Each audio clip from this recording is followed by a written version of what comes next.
Timur کے ایران پر حملہ کرنے کے بعد ایک ایرانی صوفی میر سید علی ہمدانی بڑی تعداد میں شاگردوں کے ساتھ کشمیر پہنچے اور اسلام کی تبلیغ شروع کی، لیکن کشمیر میں شیعیت کا باقاعدہ تعارف میر شمس الدین عراقی نے کرایا، جن کے دادا سید نور بخش میر سید علی ہمدانی کے صوفی سلسلے سے تعلق رکھتے تھے اور ایران، قندھار، کابل اور کشمیر میں ان کا بہت اثر رسوخ تھا۔ میر شمس الدین 1481 عیسوی میں پہلی بار کشمیر پہنچے اور پھر ایران واپس چلے گئے۔ 20 سال بعد 1501 عیسوی میں وہ 700 شیعہ صوفیہ، اسکالرز اور مشنریوں کے ساتھ دوبارہ کشمیر آئے۔ سن 1505 میں شامیر خاندان کے بادشاہ نے مذہب تشیع قبول کیا اور اسی طرح کشمیر کے چک قبیلے نے بھی شیعہ فرقہ اختیار کیا۔ میر شمس الدین عراقی نے ہمالیہ کی وادیوں میں سفر کیا اور سکردو سے لے کر تبت تک شیعہ مذہب پھیلایا اور ہزاروں ہندو اور بدھ مت کے ماننے والوں کو اسلام میں داخل کیا۔ اس تبلیغ کے ساتھ ساتھ کشمیر میں شیعہ چک سلطنت قائم ہوئی۔ یوں اس دور میں کشمیر سے لے کر تبت اور بلتستان تک کے علاقوں میں تشیع سب سے بڑا اسلامی فرقہ بن کر سامنے آیا۔ 1532 عیسوی میں کاشغر کے سلطان سعید خان نے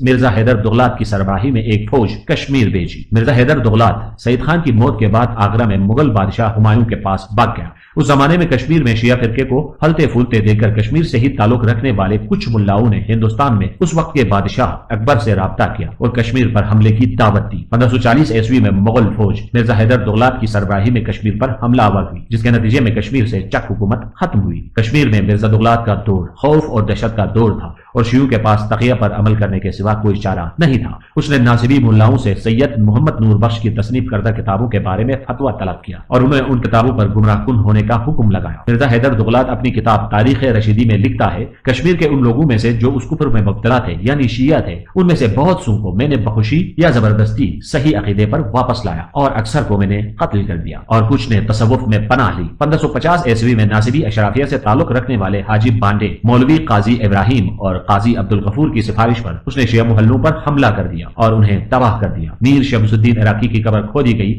اور ان کی لاش کو نظر آتش کیا گیا اور میر دانیال میر شمس الدین عراقی کے بیٹے سمیت سینکڑوں افراد کو قتل کیا گیا۔ اس قتل کا انتقام لینے کے لیے شیعوں نے قیام کیا اور اسی سال کے آخر میں مرزا دغلات کو قتل کر کے چک سلطنت بحال کر دی۔ مرزا کو اپنی متعصبانہ حکمت عملی کی قیمت اپنے اقتدار اور جان سے ہاتھ دھونے کی صورت میں ادا کرنا پڑی۔ 1554 عیسوی میں ایک شیعہ فوجی یوسف مانڈیو اور ایک ناصبی مولوی حبیب اللہ میں تکرار ہوئی اور نوبت لڑائی جھگڑے تک جا پہنچی۔ مولوی صاحب شدید زخمی ہوئے۔ بات عدالت تک پہنچی تو قاضی نے یوسف کو سنسار کرنے کا حکم دے دیا اور جلد ہی اس پر عمل درآمد بھی کر لیا گیا۔ دوسری طرف مولوی حبیب اللہ صحت یاب ہو گیا۔ اب شیعوں نے قاضی سے قصاص کا مطالبہ کیا۔ اکبر کے سفیر مرزا مقیم نے یوسف مانڈیو کے تکلیف دہ قتل میں ملوث ہونے پر قاضی موسیٰ اور ملا یوسف کو سزائے موت دے دی۔ 1585 عیسوی میں مرزا قاسم خان نے کشمیر کو مغل سلطنت میں شامل کرنے کے لیے حملہ کر دیا۔ جب چک فوج مغل فوج کا مقابلہ کرنے باہر نکلی تو سری نگر میں بغاوت پھوٹ پڑی اور ناصریوں نے زاڑی بل کے شیعہ محلے کو آگ لگا دی۔ ان کا سامان لوٹ لیا گیا اور شیعہ خواتین کی عصمتیں لوٹی گئی۔ اس کے بعد وہ پونچھ کے راستے فرار ہو کر مغل فوج میں شامل ہو گئے اور کشمیر پر حملہ آور ہوئے۔ یوں کشمیر سے چک حکمرانی کا خاتمہ ہوا۔ 1588 عیسوی میں شیخ احمد سرہندی نے اہل تشیع کے خلاف ایک کتاب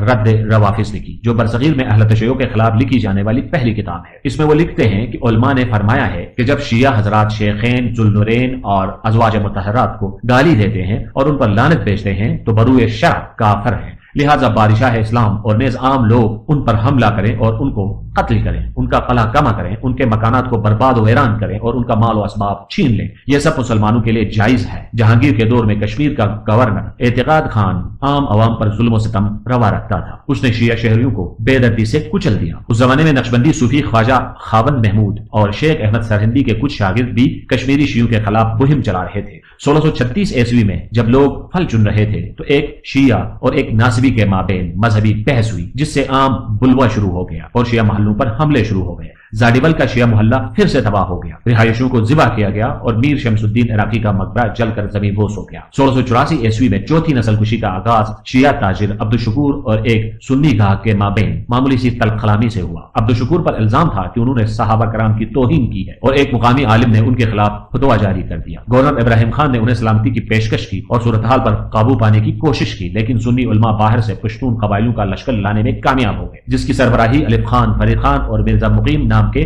لوگ کر رہے تھے۔ انہوں نے گورنر کو مجبور کیا کہ وہ شیعہ تاجر کو ہجوم کے حوالے کرے، جس نے تشدد کے ساتھ اس کو قتل کر دیا۔ اس کے بعد سنی لشکر نے حسن آباد کے شیعہ محلے پر حملہ کر دیا، جس میں متعدد افراد قتل کر دیے گئے۔ ایک سنی عالم دین مولانا محمد طاہر مفتی نے ہجوم کو روکنے کی کوشش کی، لیکن ان کے گھر کو بھی آگ لگا دی گئی۔ گورنر نے فسادات پر قابو پانے کے بعد کچھ مجرموں کو سزا دی، لیکن مغل شہنشاہ اورنگزیب نے ان کو رہا کرنے کا حکم صادر کر دیا۔ اس واقعے کو اورنگزیب کے دور کا بدترین فساد کہا جاتا ہے۔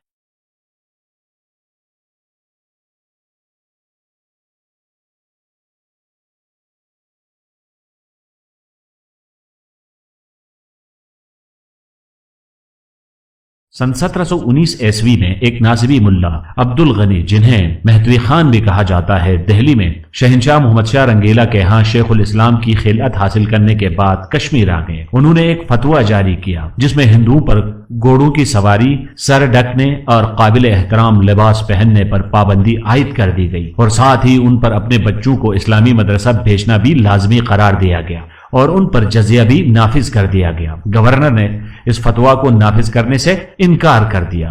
اسے دوسرے علماء کی رائے کی حمایت حاصل تھی۔ فسادات پھوٹ پڑے اور ان کے جنونی قسم کے مریدوں نے ہندو املاک پر حملہ کرنا شروع کر دیا۔ پولیس کو ان کی حفاظت کے لیے طاقت کا استعمال کرنا پڑا۔ گورنر نے ملا عبد النبی کی گرفتاری کا حکم دیا، جس کے جواب میں ملا کے حامیوں نے فوج پر حملہ کر دیا۔ اسی دوران عبد النبی مارے گئے اور یہ افواہ پھیل گئی کہ ان کو فوج کے ایک شیعہ اہلکار نے قتل کیا ہے۔ ملا عبد النبی کے بیٹے شرف الدین کی سربراہی میں ان کے حامیوں نے زاڈیبل کے شیعہ محلے پر حملہ کر دیا اور اسے آگ لگا دی۔ لوگوں کو قتل کیا گیا اور خواتین کو لونڈیاں بنا کر ان کی آبرو ریزی کی گئی۔ کچھ خواتین اور بچوں نے میر شمس الدین عراقی کے مقبرے میں چھپنے کی کوشش کی، لیکن جب بفرا ہوا ہجوم وہاں پہنچا تو اس نے مقبرے کو بھی آگ لگا دی اور اندر چھپے ہوئے افراد زندہ جل گئے۔ مغل گورنر کو اتار دیا گیا اور 1.5 سال تک کشمیر میں لا قانونیت رہی اور شیعوں کا قتل عام ہوتا رہا۔ 1721 عیسوی میں مغل فوج کشمیر میں داخل ہوئی اور نظم و ضبط بحال کیا۔ شرف الدین سمیت 50 افراد کو سزائے موت سنائی گئی۔ ایک انگریز مورخ نے لکھا ہے، مسلمان خون کا بدلہ چکانے دوبارہ زاڈیبل پر چڑھ دوڑے۔ یہ شیعہ آبادی تھی، وہاں انہوں نے لوگوں کو باندھا، قتل کرنا اور جلانا شروع کیا۔ شروع کے 2 دن مقامی افراد نے بڑی مزاحمت کی، لیکن حملہ آوروں کو ہٹانے میں ناکام رہے۔ اس کے بعد 2 سے 3 ہزار افراد، جن میں کچھ مغل سپاہی بھی شامل تھے، خاندان والوں سمیت قتل کر دیے گئے۔ لاکھوں کی مالیت کا سامان لوٹا گیا اور یہ جنگ مزید 2 سے 3 دن جاری رہی۔ سن 1741 اور 1745 کے دوران مغل سلطنت کے خلاف ایک اور بغاوت ہوئی۔ گورنر کے نائب ابو برکات نے آزاد سلطنت کا اعلان کر دیا۔ مغل شہنشاہ محمد شاہ رنگیلا نے اسد یار خان کو نیا گورنر تعینات کیا تو کشمیر کی فوج کے ایک شیعہ آفیسر دیر اللہ ینگ نے نئے گورنر کی حمایت کا اعلان کر دیا۔ ابو برکات خان نے اس کا غصہ شیعہ آبادی پر حملہ کر کے نکالا۔ صورتحال کا فائدہ اٹھاتے ہوئے کچھ ناصبیوں نے شیعہ مسلمانوں پر مظالم ڈھائے، ان کے گھروں پر حملہ کیا گیا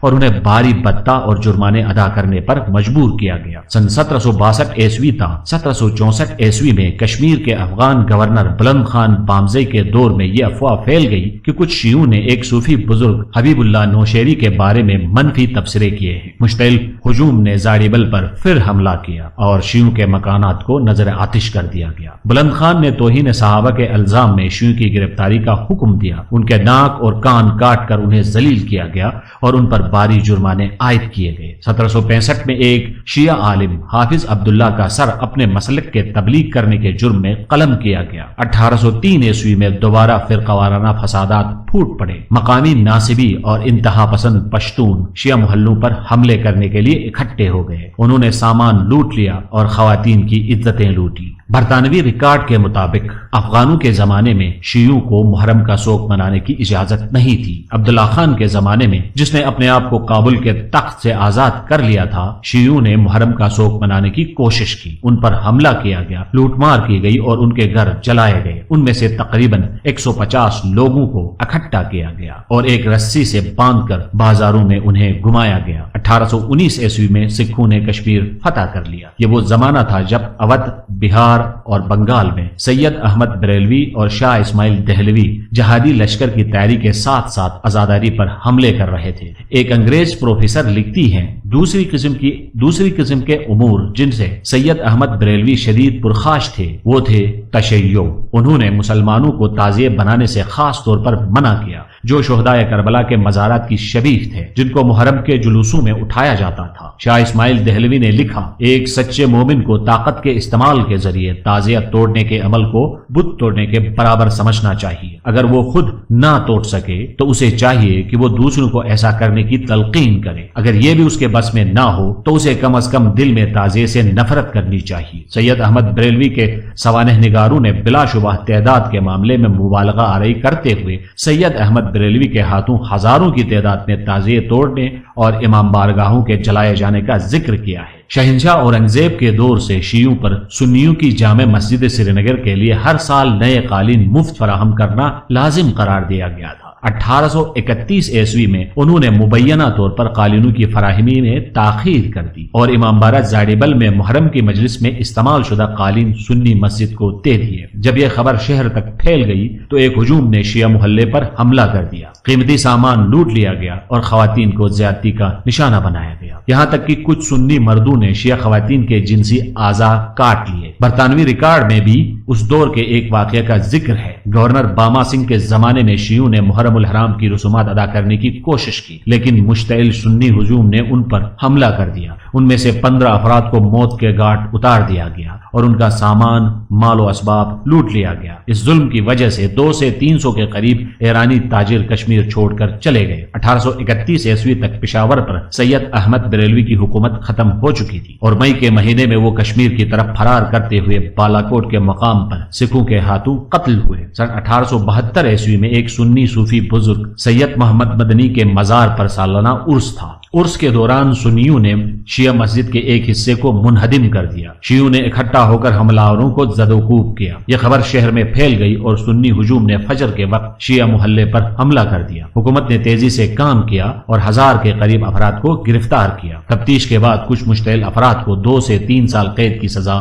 سنائی گئی اور حملہ آوروں کو یہ ادائیگی کرنے کا پابند بنایا گیا۔ نقصانات کا تخمینہ 2,80,000 روپے لگایا گیا تھا اور حملہ آوروں کو یہ ادائیگی کرنے کا پابند بنایا گیا تھا۔ برطانوی ریکارڈ ہی کے مطابق فسادات کو اس طرح بیان کیا گیا ہے، یہ فسادات 1 ہفتے تک جاری رہے اور یہ اتنے شدید تھے کہ گورنر کی طرف سے فوج کی کئی نفریاں بھیجی گئی، کئی شیعہ محلوں کو کھنڈر بنا دیا گیا اور لمبے عرصے تک بازار مکمل طور پر بند رہے۔ شہر کا ایک بہت بڑا حصہ ویران ہو چکا تھا۔ شیعوں نے علاقے سے ہجرت کر لی، کچھ نے قریبی پہاڑوں پر پناہ اختیار کی اور کچھ شہر میں دوسرے مقامات میں چھپ گئے۔ بہت سی شیعہ خواتین اور بچوں کو اپنے ہم مذہبوں کے مشتعل ہجوم سے جان بچانے کے لیے ہندو آبادیوں اور ان کے گھروں میں پناہ لینی پڑی۔ جب حالات کچھ قابو میں آئے تو ہزاروں کی تعداد میں حملہ آور اور فسادی گرفتار ہوئے اور انہیں سزائیں سنائی گئی۔ نسل کشی کی اس مہم میں متاثرین کو اکثریت کے عقائد و رسومات سے مطابقت نہ رکھنے والے ایک جارح اور کمتر انسان کے طور پر پیش کیا جاتا ہے۔ اس طرح ان پر ہونے والے ظلم کا اخلاقی جواز پیدا کرنے کی کوشش کی جاتی۔